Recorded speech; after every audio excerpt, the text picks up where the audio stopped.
The galaxy burns, and mankind burns with it. The human race is one endless howl of agony and terror. All about me, I see screaming mouths and staring eyes that flow together in a furious ocean, whose waves crash, crash, crash relentlessly against my mind. The noise is unendurable, you understand? Constant, relentless, appalling.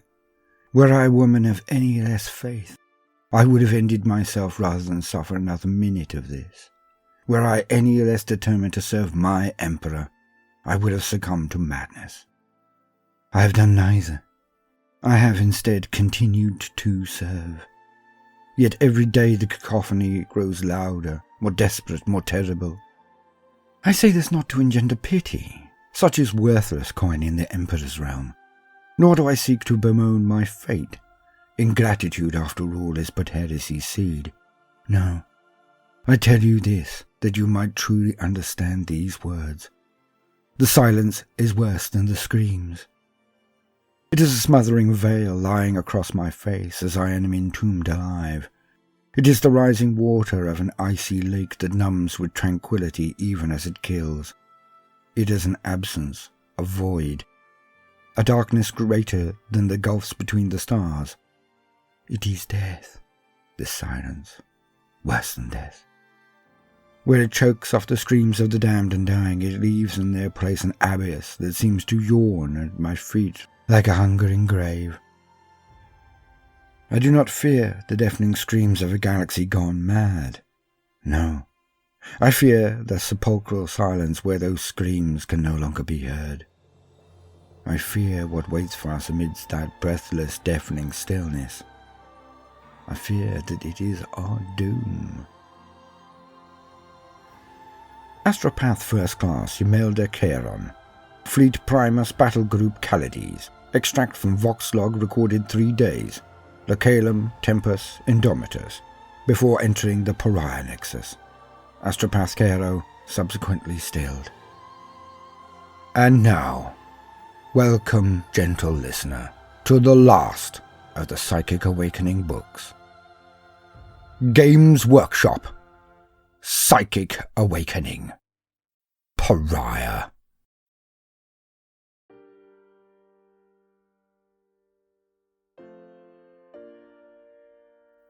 From the ghoul stars to the veiled region, the galaxy is engulfed in unnatural phenomena and ferocious warfare.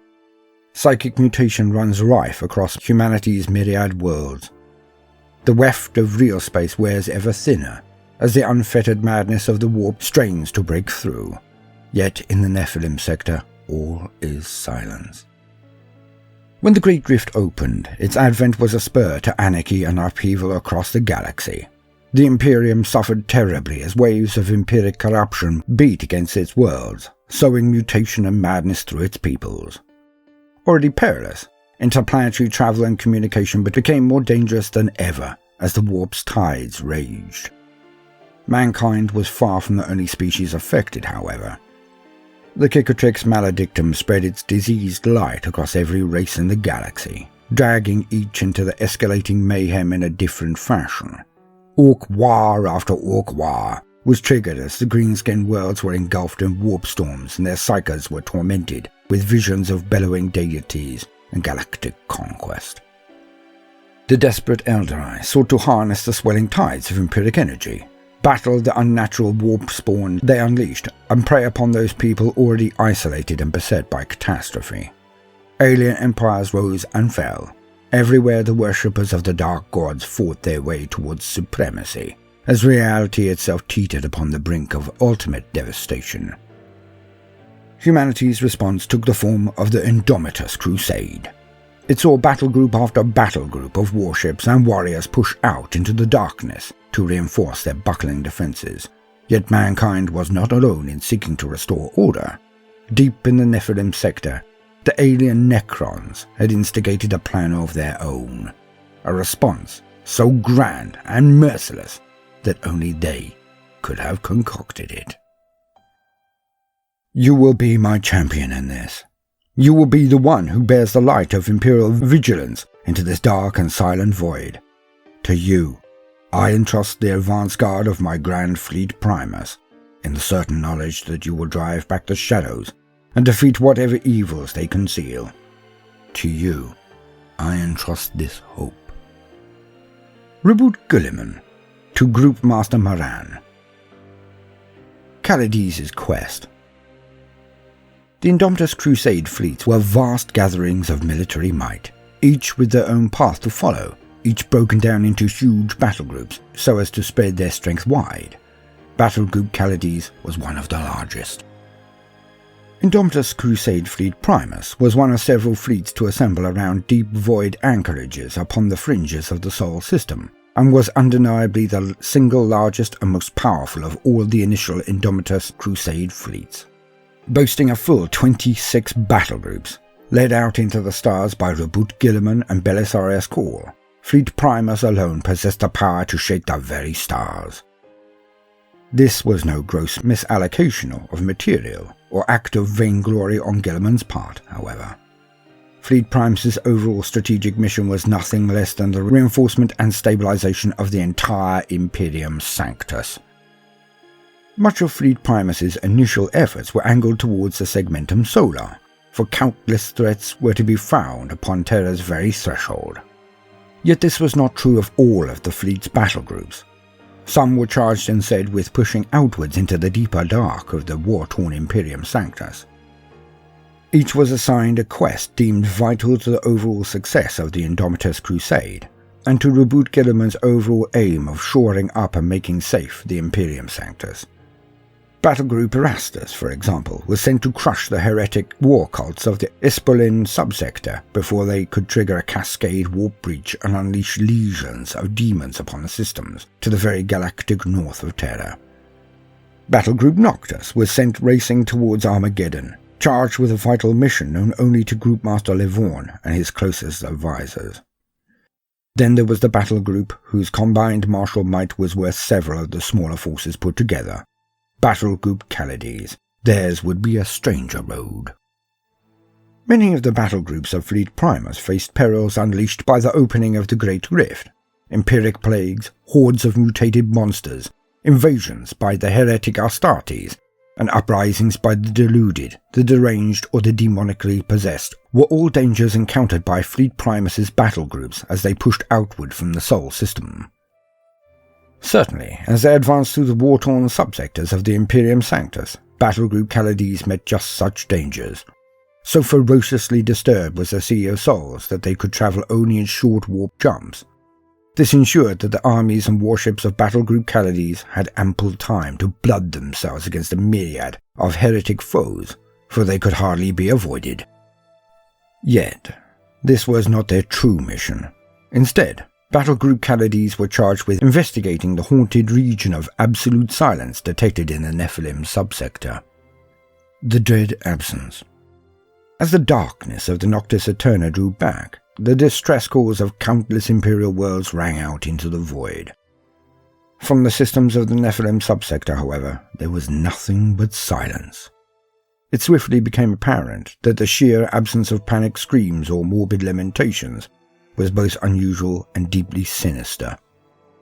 Crusade Command dared not leave the shrouded region unexplored for fear of what terrors might be left unchecked to lurk there. At best, this was either a zone of space from which the darkness of the Noctis Eterna Rift refused to lift, or from which all Imperial life had been eradicated. Phenomena in themselves that demanded further investigation. At worst, some other threat was simmering within the zone of silence to the galactic south of Badab and Nocturne. Something that had to be swiftly countered. This, then, was the task of Battlegroup Khalides, and it was one that they were well equipped to discharge. It was led by Group Master Maran, an indomitable and unsubtle old Imperial Navy admiral, known affectionately by his captains as the Bullgroks. Mighty heroes of the Imperium formed Maran's war council and advised him in his campaigns, including lords of the Ultramarines, Black Templars, and the Death Watch, nobles of knightly houses Terrin and Mortan, princeps of the Legio Castigatum, and the noted Ordo Xenos Inquisitor, Lord Kyria Draxus. As they came at last to the systems bordering the Nephilim subsector, The battle group's advanced scouts reported panic and mayhem on a disturbing scale.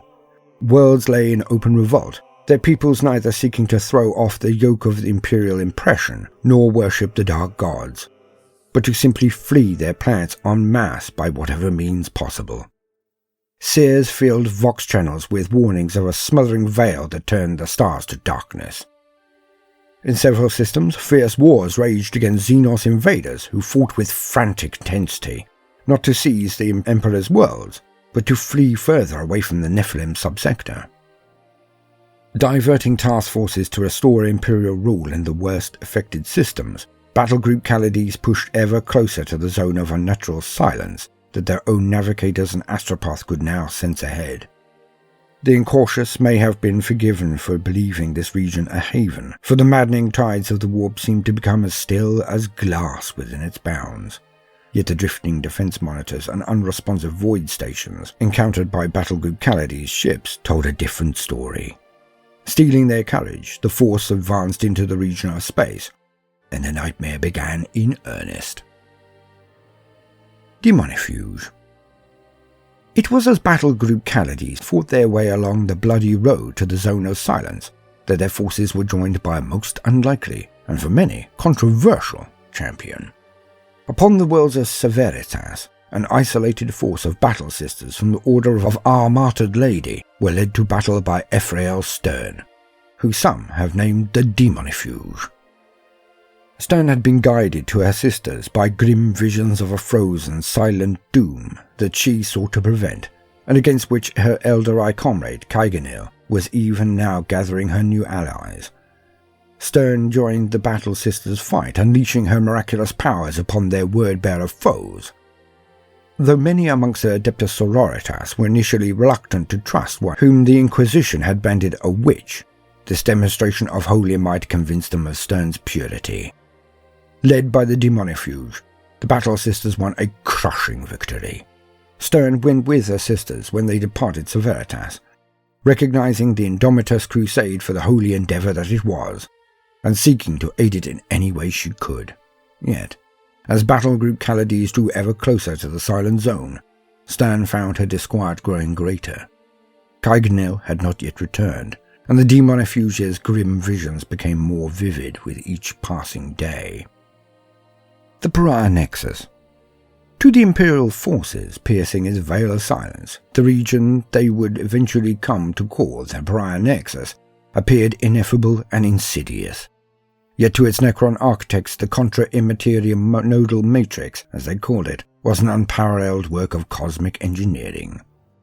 At the heart of the Nexus lay the Zendu system, where an immense noctilithic cage had been constructed to trammel its vast and ferocious star.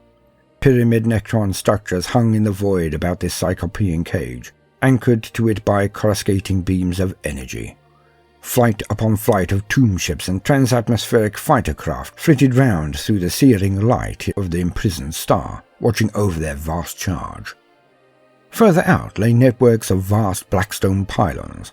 Their deployment extended through patterns of non-Euclidean fractal cryptologic that would have driven the greatest mortal minds mad.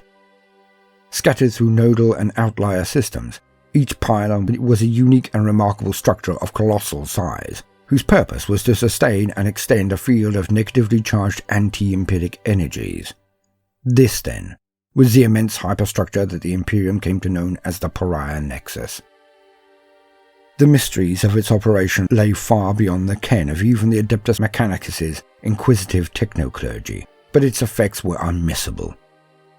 Within days of Battlegroup Khalides piercing the Nexus, they discovered the horrific phenomenon known as the Stilling. Matters grew darker from there. Beyond the Veil. No visible phenomena marked the Silent Zone, at least not within the real space.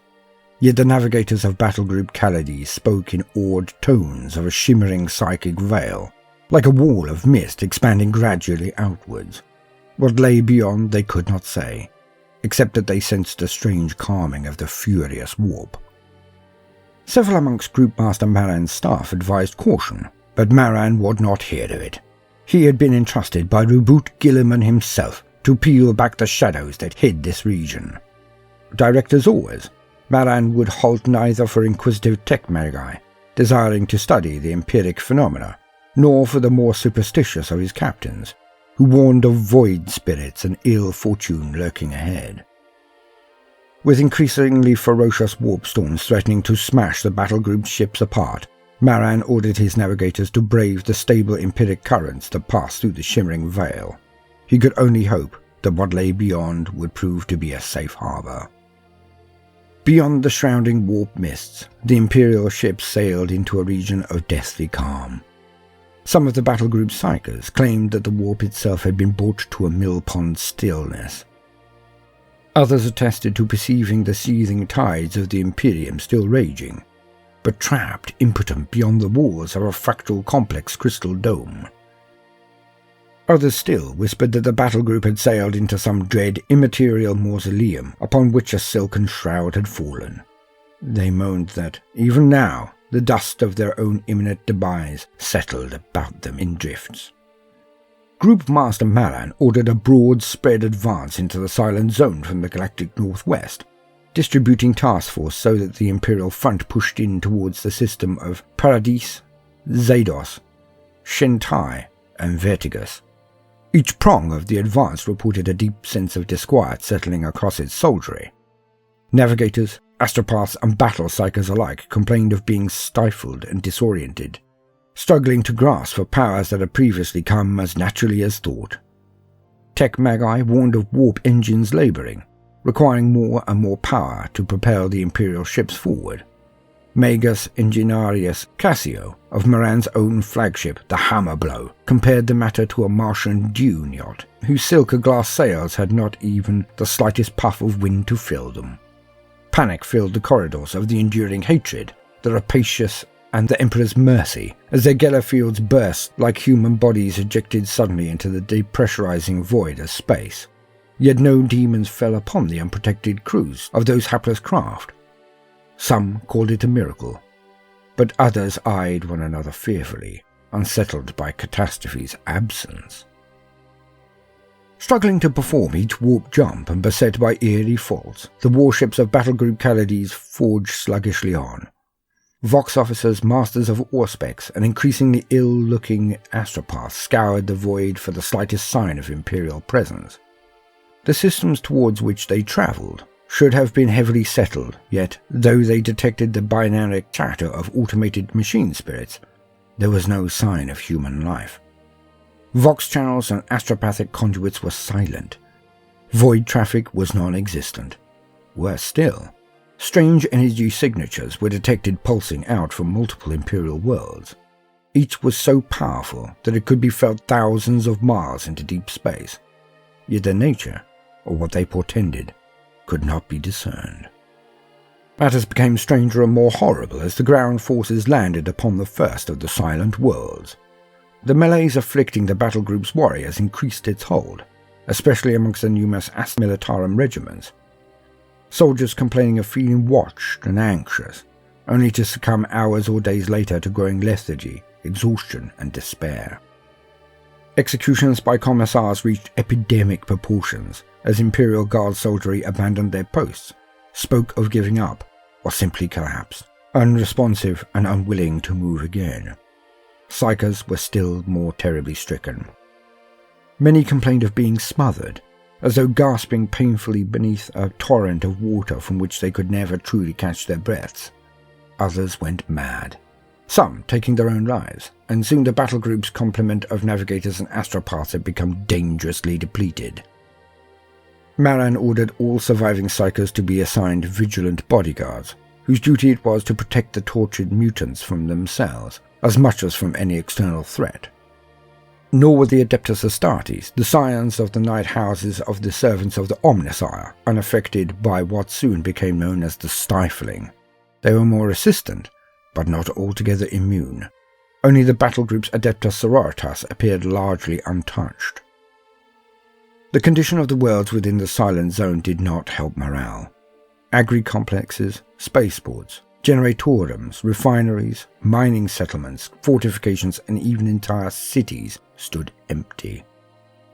The Imperial forces found food cold and mouldering at tables, as though abandoned mid-meal. Servitors stood dead-eyed and silent, their machinery still operating, but living components seized. Ground cars, mini-rigs and shuttles lay where they had crashed, as though their pilots had lost control but done nothing to prevent collision. In places, much damage had been done by fires raging out of control, or plasma generators overloading. There were signs of battles too, but they were few and faint, their origins hard to discern. It was as though billions of the Emperor's servants had simply vanished, leaving possessions and duties abandoned in their wake. Lord Inquisitor Draxus led the effort to discover what had occurred upon the stilled worlds. Surely, the same malaise afflicting the battle group's warriors must also have claimed these people. Nocturus, commonly known as Blackstone, is a substance dimly understood. True, we know that the infamous pylons of lamented Cadia were formed from this substance. We know also that they were subjected to thousands of years of somewhat esoteric study by an unending parade of magi, crypto-scholars and even inquisitorial agents. Yet it seems that, for all their posturing, arcane accoutrements and florid terminology, even the most exceptionally wise and well-resourced individuals learned only that they had ever more questions to ask.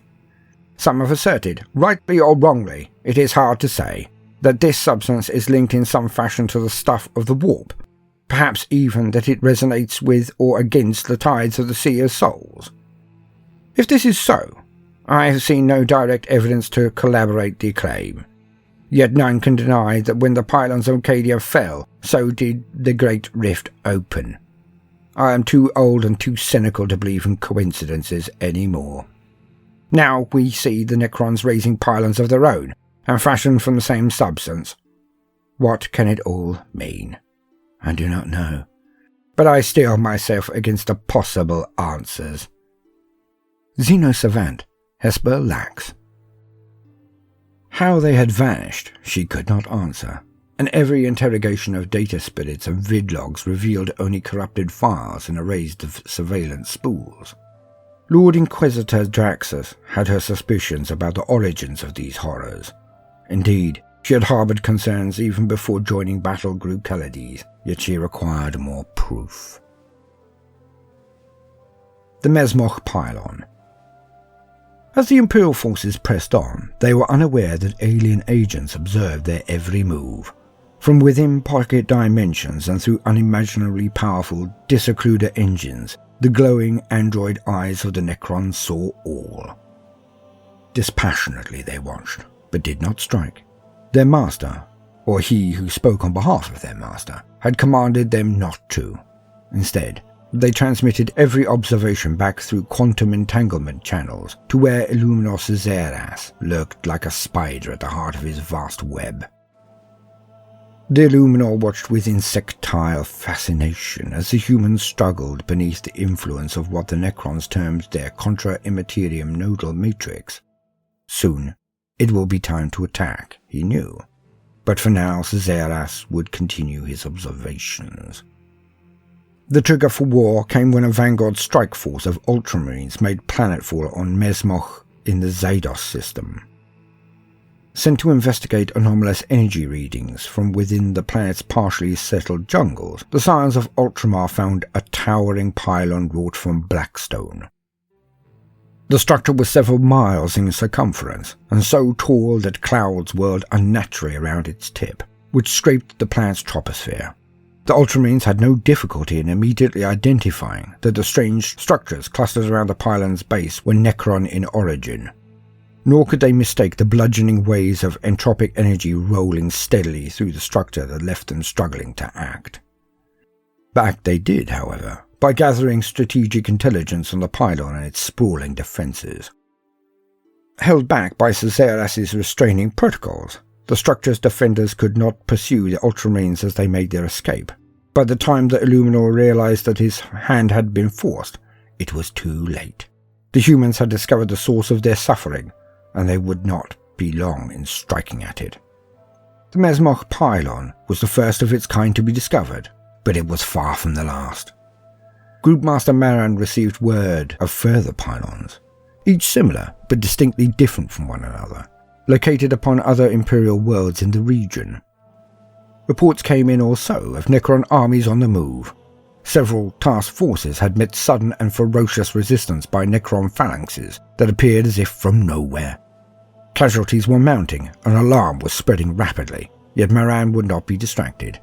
He had a target at last, and he was determined to prove to his demoralized followers that this mysterious enemy could be fought. The assault upon the Mesmoch pylon went poorly from the start. Warp drive failures and stilled crews meant that only 2/3 of the requested warships and troops carriers reached Maran's mustering point in time. Where beyond the Zydos system had been lifeless, now formations of darkly glittering Necron warships swept from the void to oppose the Imperial attack. Many human warships were damaged, and several destroyed by the time Maran's forces reached Mesmoch. The formerly silent world now blazed with eldritch light as unveiled orbital defences spat fire into the void. Shields flaring and hulls blazing, Imperial carriers disgorged waves of infantry onto Mesmoch's surface. The Adeptus Astartes led the attack with Ultramarines, zealous Black Templars, and several Death Watch kill teams carving out beachheads to the north and east of the pylon. 6 entire regiments of Astra Militarum infantry and armour followed, while the immense lander of the warlord Titan, Deus Redemptor, thundered down in their midst. Necron phalanxes marched out to oppose the attack. Canoptic construct and rank on rank of warriors pushed through the rain-slicked jungles. Bolts, laslight and artillery shells crisscrossed with flaying beams of Gorse energy and actinic Tesla blasts, ripping foliage to blazing shreds as Imperial and Xenos forces clashed around several fronts. Meanwhile, the Apocalypse-class battleship, Triumph, bullied its way through the hostile void to draw bombardment solutions upon the pylon itself. The heavens lit white as the Triumph's lance batteries and Nova cannon let fly, and cheers rose from the Imperial lines as the pylon vanished amidst a sea of fire and smoke. As the air cleared, however, the pylon could be seen rising undamaged from amidst the burning jungle, the structures at its base safe beneath flickering quantum shields. Ground attack, then, seemed the only way to assail the Mesmoch pylon, yet this too was proving increasingly untenable. The Adeptus Astartes had carved a path to within a half-mile of the pylon's base. However, the Imperial Guard were faltering beneath its numbing influence, more soldiers losing heart or collapsing glassy-eyed with each passing moment. Seeing their enemy's weakness, the Necrons unleashed a wave of potent war engines from within the pyramidal structures around the pyramid's base.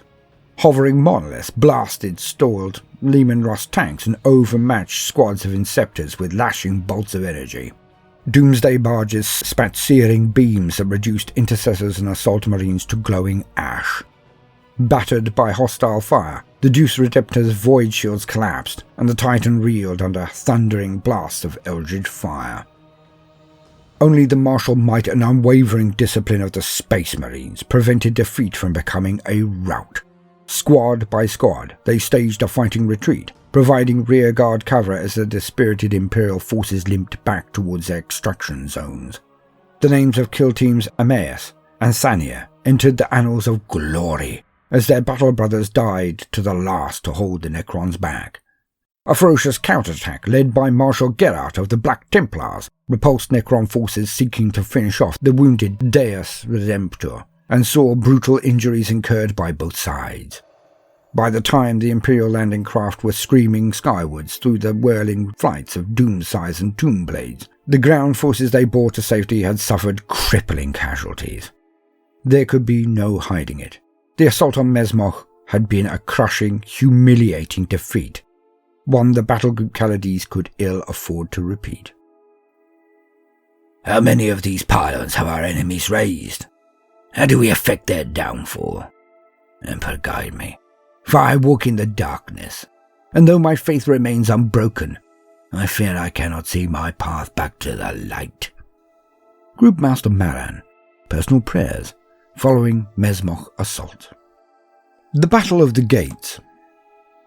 Where before this region of stilled worlds had been a silent and mysterious puzzle, suddenly it was a lethal war zone alive with threats.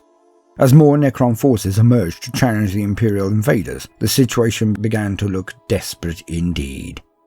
In the wake of the disaster on Mesmoch, Battlegroup Calades reeled, dragged down by the sapping influence of the Necron's strange new weapon, and smashed on multiple battlefields by the android Xenos' armies. The Imperial forces teetered up on the brink of catastrophic collapse. Setting aside his personal dismay, Groupmaster Maran mobilized reserve divisions and tried to recall the most far-flung of his task forces. Astropathic attempts to reach the system beyond the Veil came to naught. One exhausted, half-mad psyker described their experience as trying to shout in a nightmare, but being able to produce nothing more than a strangled wheeze. Instead, swift messenger ships were dispatched back along the battle group's trail, though whether their warp engines would function or their navigators would be able to guide them from the becalmed zone was in great doubt. On Vi Almas Majora, Califor, on Paradise 4, Imperial armies suffered further punishing defeats as the Necrons' numbers doubled and redoubled. The faded panoply of numerous dynasties, both major and minor, were identified by Imperial strategos. Such a widespread alliance of the ancient Xenos factions had never been witnessed before. Defeat followed defeat. But at least in one thing, Battlegroup Calades made swift gains. They had now confirmed the presence of Blackstone pylons on enough planets to know for certain that whatever eldritch curse afflicted this region, the Necrons were using those ineffable structures to generate it.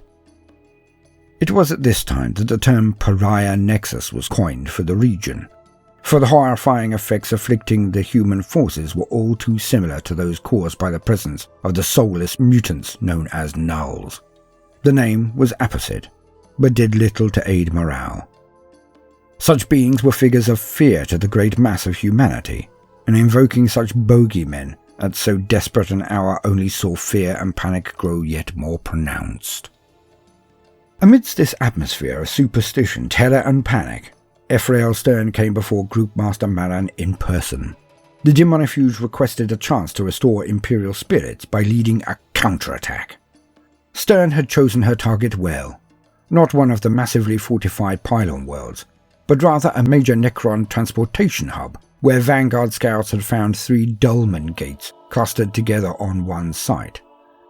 It was still a heavily defended locale, but if it could be conquered, then the flow of Necron phalanxes into the war zones of the Shentai and Xados system would be choked off at a stroke. Maran could see the merit of Stern's plan. Moreover, he had heard accounts of the Adeptus Sororitatis resisting the Pariah Nexus's effects, where even the Adeptus Astartes had struggled. Offering private prayer to the Emperor for a miracle, Maran put his faith in Stern, and approved the largest offensive since Mesmoch. It was a substantial gamble.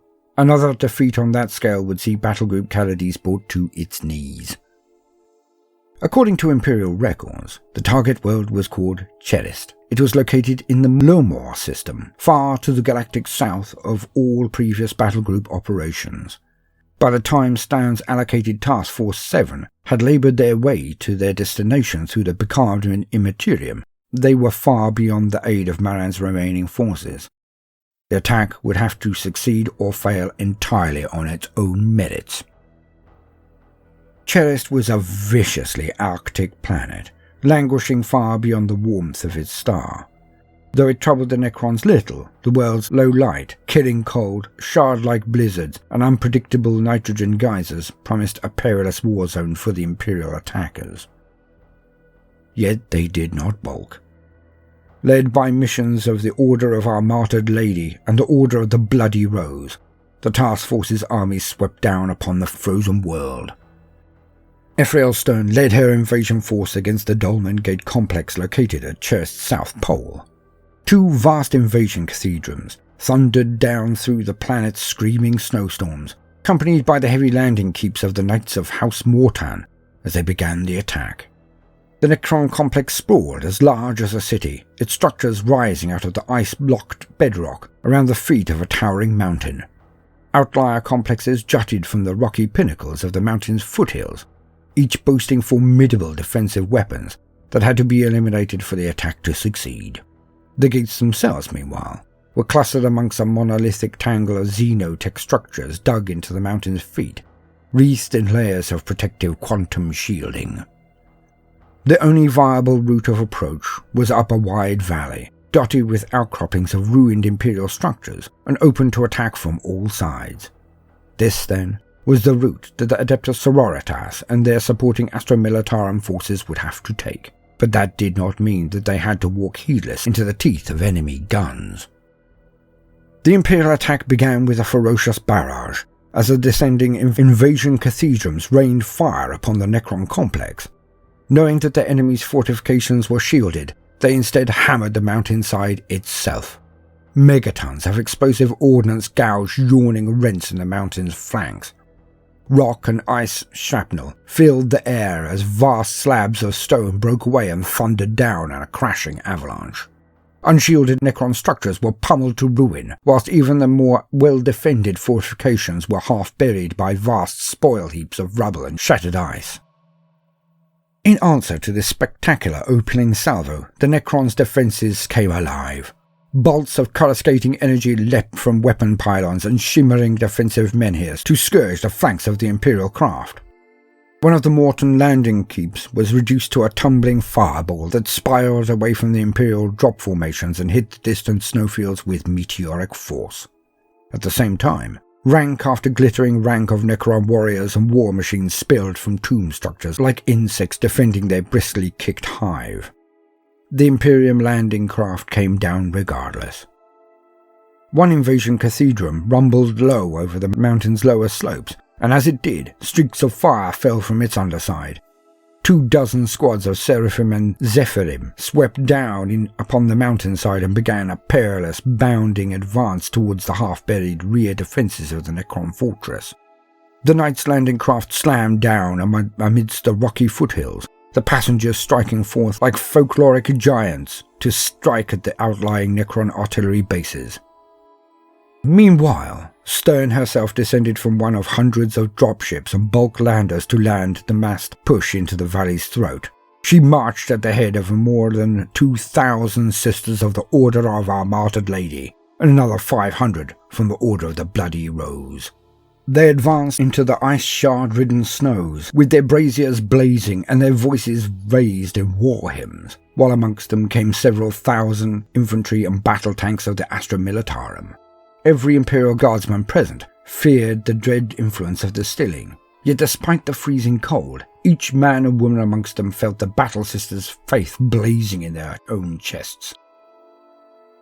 They knew that, with these holy warriors of the Emperor at their head, they could win this fight. The leader of the Nihilaki Necron garrison was less convinced of that fact. Known for his utter disdain of the lesser races, Pharaon Semvoch had responded to this invasion, not with panic or horror, but with indignant outrage. How dare these flesh vermin besmirch his holdings with their presence? How dare they attack their betters? These were the questions burning through Semvoch's artificial synapses as he mounted his catacomb command barge and led his legions out in person to meet the assault. Necron warriors marched down the valley in their thousands, gorse fire flickering from their guns to flay the interlopers alive. Tomb blades shot through the swirling snows, their strafing fire spinning battle sisters off their feet and reducing Imperial basilisks and wyverns to blazing wrecks. Heavier Necron war engines drifted in their wake, looming up through the swirling snow to unleash searing blasts of cosmic energy into the Imperial advance. Drifting ash and roiling stream joined the ice shards as entire squads of Battle Sisters and Imperial Guardsmen were annihilated with each bolt. Meanwhile, at the battle's heart, Pharaon Semvoch led the march of his elite Lich Guard, intending to carve a path through the human ranks and tear their battle lines contemptuously in two. Stern saw all of this developing, from knights dueling defense pylons with explosive fury, to Imperial warriors with a Necron terrors locked in furious battle, and she prayed with ever greater fervour for the Emperor's intercession.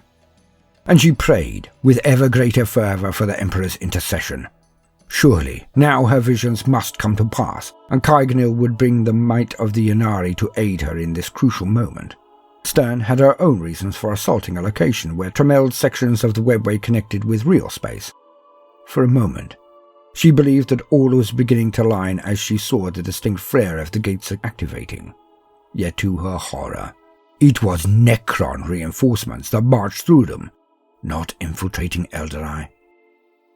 One moment, Ephrael Stern fought alongside only her sisters, all of them battling amidst the whirling snow and smoke against the relentlessly advancing Necrons. The next moment, her Eldari comrade was at her side. "Kaiganil, how do you come here?" she asked.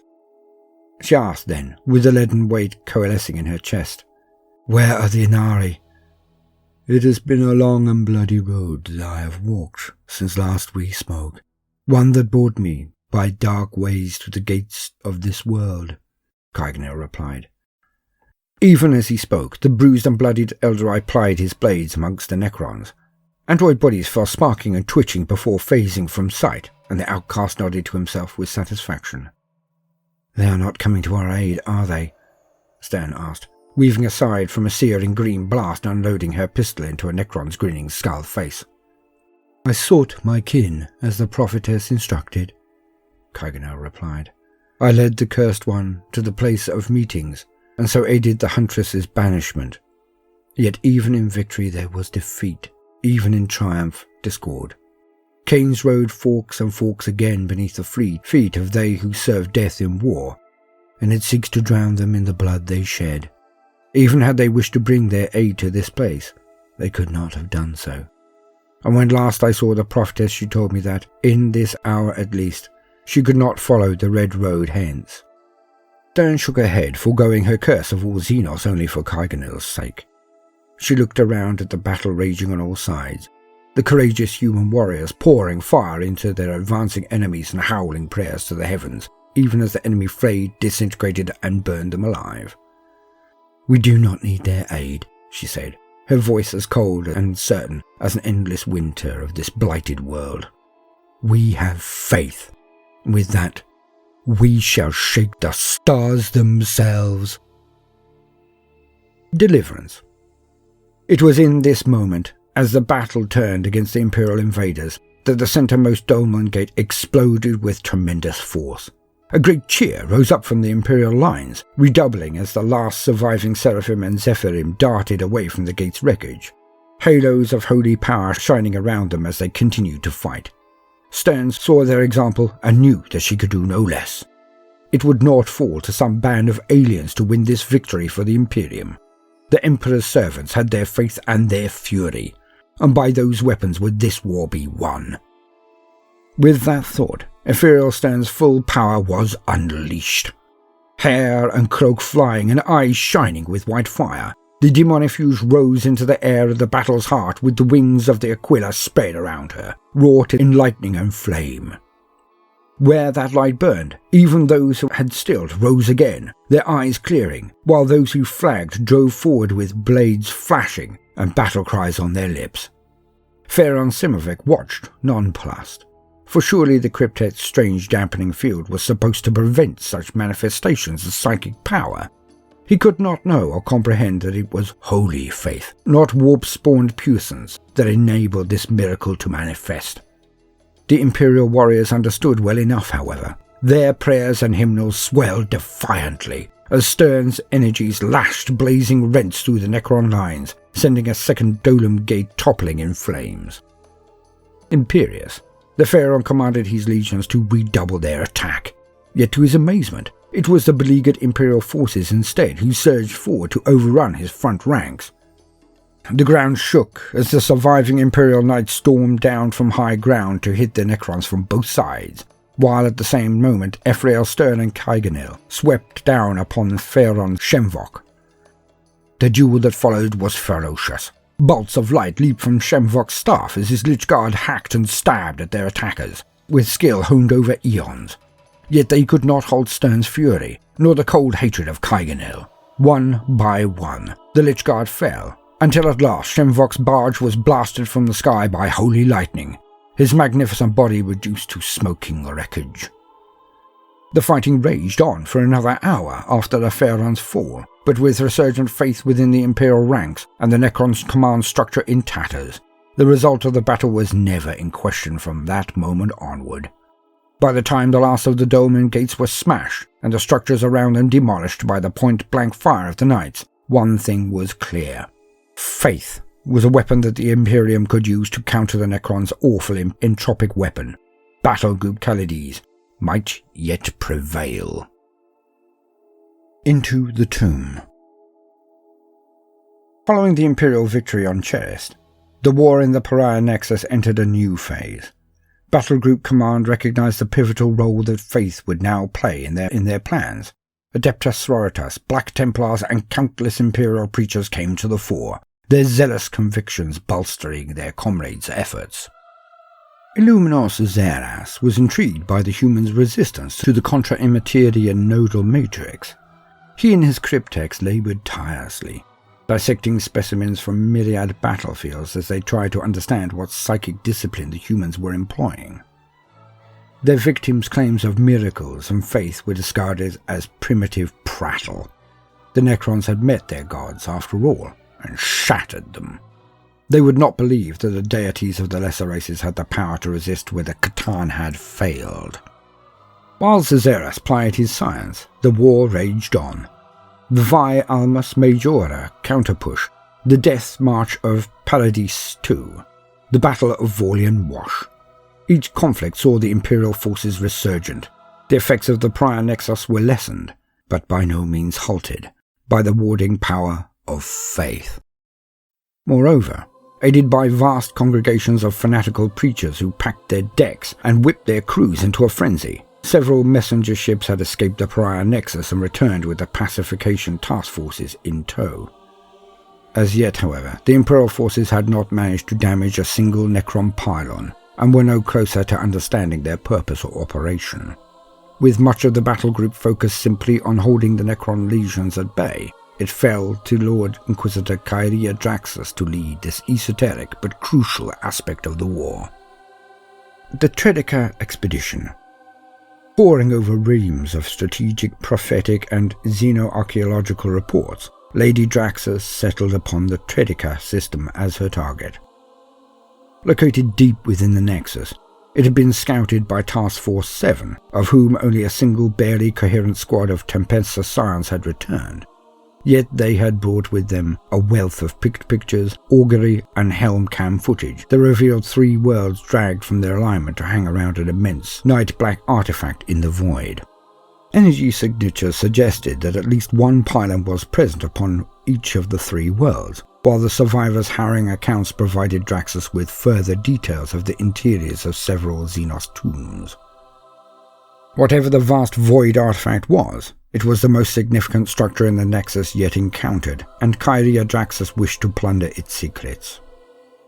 The Inquisitor handpicked her expedition, designated Task Force 14. It was comprised of Deathwatch, Black Templars, Battle Sisters, Tempesta Scions, and a conclave of Tech Magi from the Forge world of Styges 8.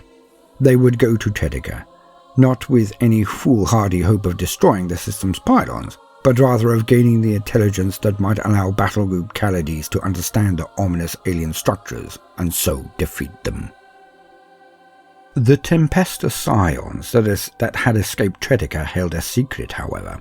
Illumina Caesaras, who also sought answers, had implanted them with mind-shackled scarabs before their release. He reasoned that whatever champions the humans sent to Tredeka, they would be excellent subjects for interrogation. Their knowledge, Caesaras hoped, would allow him to at last exterminate the human infestation. The Luminor's master awaited confirmation of the nodal matrix's success. Any pitiful resistance from the human vermin needed to be swept and mercilessly stamped out. In this, Caesaras had erred. Kyria Draxus had seen the effects of mind-shackle scarabs before and recognized the trap. Thus, she was going in not only with her eyes open, but accompanied by a military asset she did not believe the Necrons would possibly account for. Ethereal Stern. By the time Task Force 14 reached the Tredeka system, they had lost one of their ships to the becalmed warp tides and had been forced to fight several skirmishes with marauding Necron forces. Regardless, the task force immediately swept into action. Marshal Kurtz of the Black Templars led a diversionary raid against the world of Tredeka Desitor, while a combined strike of Battle Sisters and Tempestus Sires fell upon the strange xenotech platforms orbiting above Tredeka Fortis. Once Auspex confirmed that Necron warships and defending phalanxes were moving to engage these two fates, Draxus led her own force into the true strike at Tredeka Ardaxis. This was the largest of the three worlds slave to the ominous Void Obelisk. It was this world that gave off the strongest energy signature in the system, and from here that the Scarab-enslaved Tempestus Scions had escaped. Tredeka Ardaxis had been a prosperous hive world, and the Necrons' galactic engineering had subjected the planet to terrible stresses. Its ruptured atmosphere was fouled by the ash and fume of ferocious volcanic eruptions, and its once proud hives were now shattered mass graves. 3 Necron pylons of colossal size rose from the planet's surface, one from its frozen night side, one from its scorched day side, and the third and largest from the hazy band of the planet's time-lock terminator. It was towards this pylon that Draxus' inquisitorial cruiser, Paladin's Shadow, crept. Tredeka Ardaxis was also watched over by Necron orbitals, but the nimble ship slipped beneath the muzzles of their guns seemingly undetected. Perhaps this was due to the cruiser's unusual shields, which were based on Eldrai holofield technology. Privately, Kyria Draxus thought it more likely that their progress was being permitted. Regardless, she would explore this laxity and be ready for whatever came next. Paladin's Shadow settled into orbit a bare handful of miles from the peak of the pylon, which was so vast that it rose into the void. So close, the pylon's effects were punishing. Preachers patrolled the decks and corridors in thronging mobs, their howled prayers and sanctified incense intended to shield the crew from the threat of stilling. Sleek gunships slid from the cruiser's bays, as shielded as their parent craft. They shot down towards the tomb structures that glowed in the twilight around the pylon's base. The structures rose from a hive city's butchered shell, and all on board the gunships felt anger at what the Necrons had done to this world. There was no sign of the foe as the gunships touched down and disgorged Draxus' force of Deathwatch Space Marines, Battle Sisters, and Tech Magi aboard their armoured personnel carriers. As the gunships dusted off, however, Illuminor Caesara sprang his trap. Shimmering green portals unfurled, and from them shrieked flights of Doom Size and Night Size. The former shot through the retreating Imperial gunships, sending several spiraling down in flames. The Night Size, meanwhile, ran their invasion beams across the ruins surrounding Draxus' force. Where before there had only been ashen rubble and blackened corpses, now there stood an elite force of Necron Immortals and Lichguard, arrayed in a noose around the Imperial force. Kyria Draxus recognized the spindle-limbed figure of Illuminor Caesarus at their head, and knew suddenly who the author of all their misery must be. Lesser vermin, you trespass amongst the realm of beings beyond your stunted comprehension. Your presence dirties that which has been sterilized of organic contaminants, and cannot be borne. Understand that the blame for this rests not upon your shoulders, but upon mine.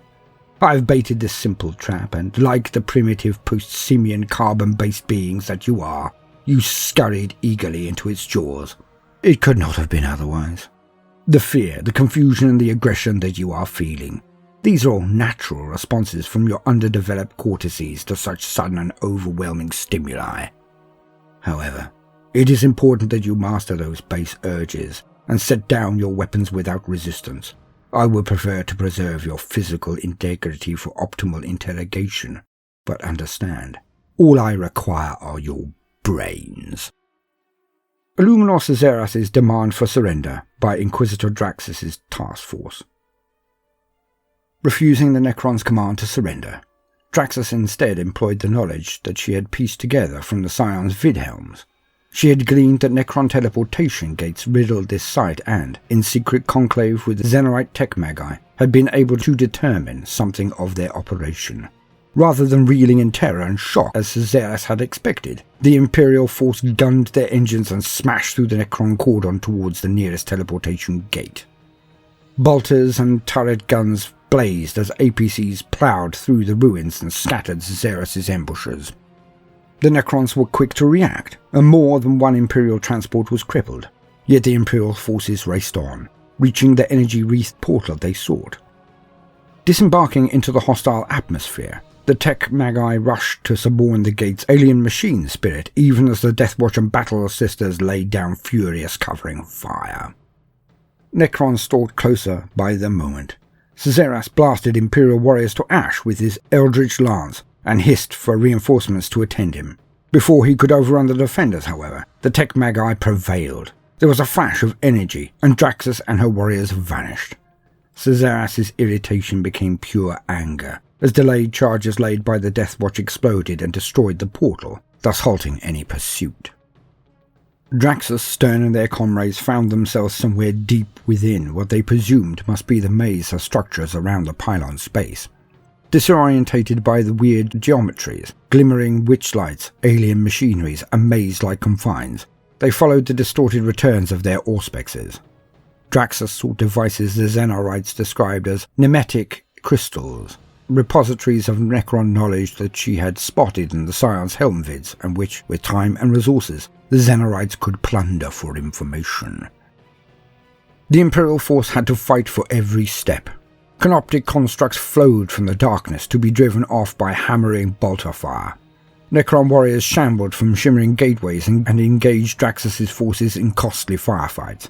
With their numbers dwindling, it was Ephrael Stern who led them to their destination. Letting the Emperor guide her steps, the Demonifuge led the way to a vast chamber in which immense stalactites and stalagmites of Necron machinery thrummed and glowed.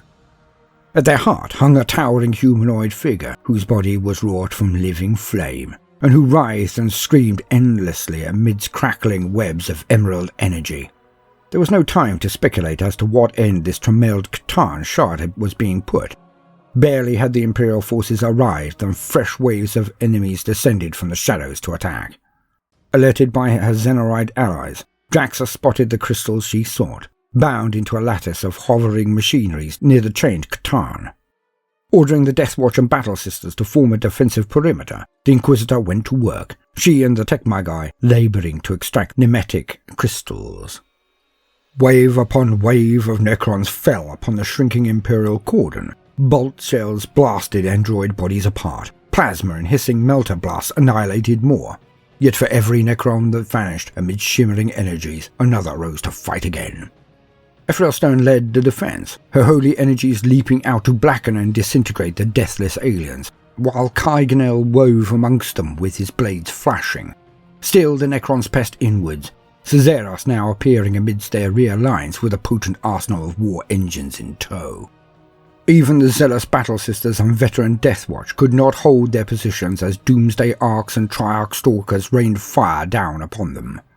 Entire kill teams were blasted to ash, squads of Retributors died to the last, still pouring fire into the foe even as they were overrun by blank-eyed Necrons. Stern and Kaiganil fought back to back, resolved to battle to the last against this mutually hated foe. It was in that moment that Draxus cried out in triumph, for she had finally extracted the crystal she sought. The effort had slain 4 of the Xenorites, reducing their bodies to scorched husks, but enough remained to plunder the crystals could they only escape. Yet Draxus saw that she had taken too long. The Necrons were closing in on every side, while her own forces were barely a tenth of their starting strength. A fighting retreat was no longer an option, for even if by some miracle they managed to escape, this ravaged force would never survive the perils of the tomb complex long enough to find their way to freedom. Coolly asserting the few options that remained to her, Draxus did the only thing she could. She turned her power fist on the machinery that bound the Catan in place, and smashed it to sparking ruin. If the Inquisitor had hoped towards the mayhem required to cover their retreat, she had achieved her aim and more besides. Eldritch lightning exploded in all directions as the Catan's cage collapsed. It was followed by blasts of flowing flame as the shard vented its fury upon those who had imprisoned it. Draxus, Stern, Kaiganil and their few surviving allies gathered themselves to flee as the Necrons shifted their fire to the unleashed shard. Caesaras's hissed commands had taken on a panicked tone, and it seemed that, for the moment, the human intruders had been forgotten. Yet still, their chances seemed slim. It was then that Draxus felt her skin, her flesh, crawl beneath the regard of an entity impossibly ancient and alien. She looked up into the blazing visage of the C'tan as it raised one hand to point directly at her. The Lord Inquisitor braced herself, knowing that surely her death in the Emperor's service was at last at hand. Instead, reality gave a sudden, nauseating lurch. Everything blazed with light and heat, and when Draxus opened her eyes, she was still alive. Moreover, to the amazement of the Inquisitor and her surviving allies, they had all been transported out of the Necron tomb and back to the bridge of their cruiser in orbit high above.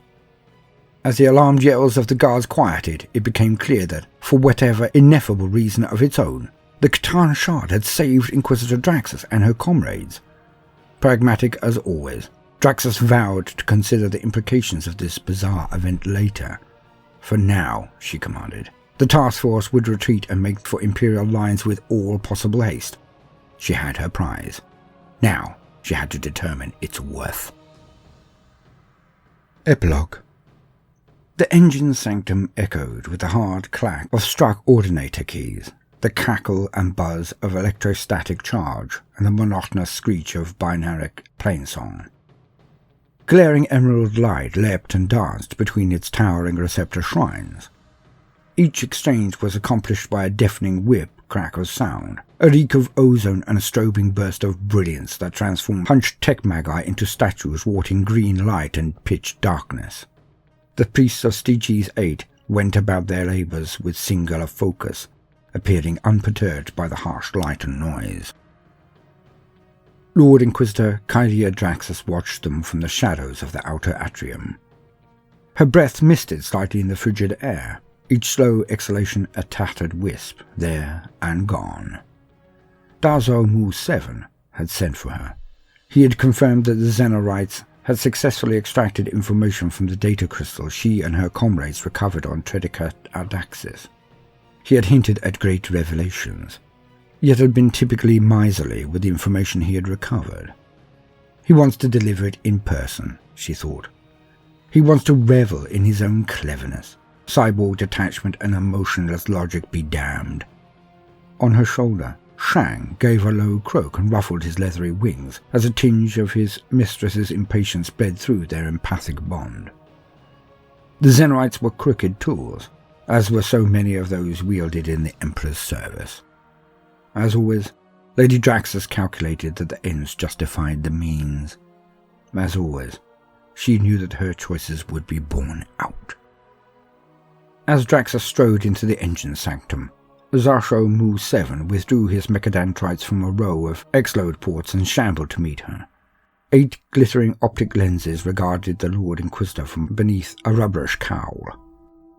The leathery remnants of his flesh mouth lolled and gasped out of time with his bellows breath, a forgotten organic remnant that troubled the Magos no more than would a fraying about the hem of his robes. "Extension of welcome, Lord Inquisitor," Jasho began, his voice a flat burr that emanated from vox emitters somewhere beneath his robes. "What have you learned?" she asked, cutting across whatever lengthy speech the Magos had prepared and causing his flesh mouth to pucker sourly about his nutri-tubes. "Information, Lord Inquisitor. Hard one. Sacred information. Advisory. The syntactic matrices at the core of the data are wholly Xenos in their meta-architecture. They could not be directly translated without exceeding operational. The time you waste can be measured in Imperial lives, Zasho," Draxus interrupted. "What have you learned?" The flesh mouth puckered further, drool and unguent leaking from its corners, but none of the Magos' affront showed in his digitized voice. "Explicatory. I mean only to explain in layman's terms why the data has been brought into a visual artifact rather than a direct linguistic auto-transcript." "Show me then," she said. "What does the data tell us about the Pariah Nexus?" "Revisory," said the Magos, as he turned towards a hulking ordinator and thrust his mechadendrites into its activation lectern. "Pariah Nexus. Plural form." "Plural?"